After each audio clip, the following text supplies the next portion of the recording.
Why did this female IPS officer leave the wedding pavilion and walk away on her wedding day? Let's find out. It was the day of this female police officer's wedding. There was a festive buzz all around.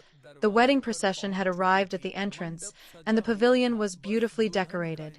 Everyone was simply waiting for the bride to appear. Suddenly, the door to the bride's room opened. Everyone expected the bride to step out, but instead, standing before them was a stern police officer, not in bridal attire, but in her police uniform.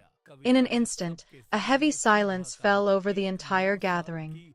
Kavita stated bluntly in front of everyone that an innocent 9-year-old girl was missing.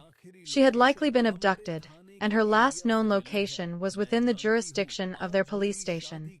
"I know today is my wedding day," she said, "but someone's daughter's life is at stake.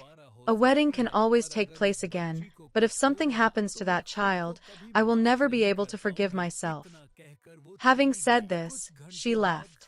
News arrived a few hours later. The girl had been found safe and unharmed, and the 2 kidnappers who were taking her through the forest had been apprehended by the police. When she returned, the wedding pavilion was empty. The groom's family had already left. Her mother embraced her and said, "The wedding has been called off, my child." Kavita held her mother's hand and said with a smile, "But a girl's honor was saved, mother. The wedding can always take place later."